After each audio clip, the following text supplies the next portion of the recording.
everyone, guys, it's Deathmonk here. Today we're going to be talking about some rather interesting information concerning the court case between Activision Blizzard and Microsoft. Now, as you guys can see, courtesy of The Verge on their website, a California judge is allowing Microsoft to close its acquisition of Activision Blizzard after 5 days of grueling testimony. Microsoft still faces an ongoing antitrust case by the Federal Trade Commission, but Judge Jacqueline Scott Corley has listened to arguments from both the FTC and Microsoft and decided to deny the regulator's request for a preliminary injunction. Judge Corley stated the following: Microsoft's acquisition of Activision has been described as the largest in tech history. It deserves scrutiny. That scrutiny is paid off.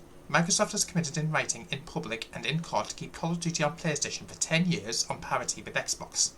It made an agreement with Nintendo to bring Call of Duty to Switch, and it entered several agreements to, for the first time, bring Activision's content to several cloud gaming services. This court's responsibility in this case is narrow. It is to decide if, notwithstanding these current circumstances, the merger should be halted, perhaps even terminated, pending resolution of the FTC administrative action. For the reasons explained, the court finds the FTC has not shown a likelihood it will prevail on its claim that this particular vertical merger in a specific industry may substantially lessen competition. To the contrary, the record evidence points to more consumer access to Call of Duty and other Activision content. The motion for a preliminary injunction is therefore denied. Judge Corley has clearly sided with Microsoft on its commitments to keep Call of Duty on PlayStation and even extend the game to Nintendo Switch. Despite the FTC challenging Microsoft's cloud agreements, Judge Corley took them into consideration in her decision. The court ruling even agrees with Microsoft in theory about the Nintendo Switch being part of the console market, but also accepts the FTC can reasonably claim it's not. Judge Corley has also agreed with the FTC that the console market does not include PCs. In a statement following Judge Corley's decision, Microsoft President Brad Smith said the company was grateful to the court in San Francisco for this quick and thorough decision, and hope other jurisdictions will continue working towards a timely resolution.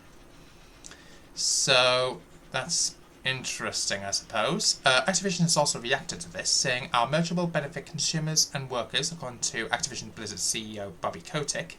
"It will enable competition rather than allow entrenched market leaders to continue to dominate our rapidly growing industry."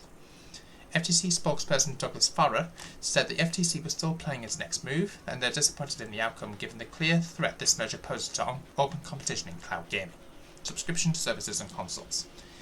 In the coming days, we'll be announcing this next step to continue the fight to preserve competition and protect consumers.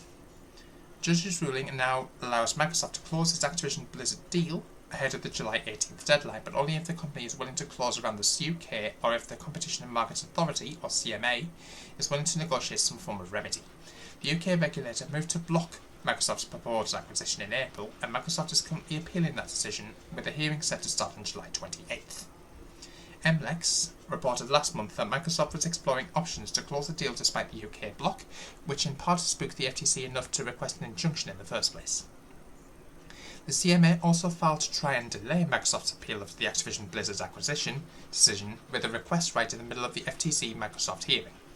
The CAT, or Competition Appeal Tribunal, shut that request down as it would have pushed the approval process from July to October, contrary to justice and fairness. European regulators gave the deal the go-ahead in May, so Microsoft can now technically close without the UK and without an injunction in the US preventing it. That's a complicated scenario enough, so we'd like to see Microsoft and Activision Blizzard temporarily extend their merger agreement to cover the CMA appeal process instead. So it's given, basically what they're saying there, I think, if I'm understanding this correctly, is the the judge has basically given the CMA more time to reverse their decision, if that makes sense. So they're given the right to appeal against the decision, or to let Microsoft get the go-ahead in the UK, basically. The FTC will now have the chance to appeal Judge Corley's decision ahead of 11:59 p.m. PT on July 14th, but the regulator didn't appeal its court's decision permitting Meta to acquire Within, so it may abandon its case against Microsoft and Activision Blizzard instead. If the court order stands, this will be the second major loss for FTC Chair Lena Khan as the head of the regulator. Khan has been chasing big tech companies ever since she was confirmed as the head of the agency in 2021.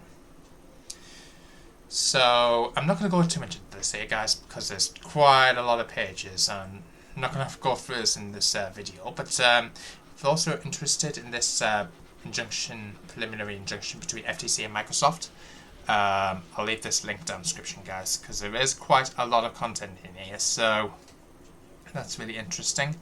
There's also, to back this up, on the UK's government's website, the CMA is investigating the anticipated acquisition of Microsoft Corporation of Activision Blizzard Incorporated. This case date is still open as of 6th July 2022. There's all sorts of various different phases apparently to this from a UK perspective. Statutory deadline was the 26th of April 2023 for phase 2. Apparently there is still an ongoing time, as I mentioned earlier, July 28th, I think is what it said. We're expecting to get some sort of decision. There's also another date, if I managed to find it again, because I was reading this a little bit ago. Where did I see it? I'm pretty sure it said over the next couple of weeks, I believe. Let me see if I can find it again. It's not special findings.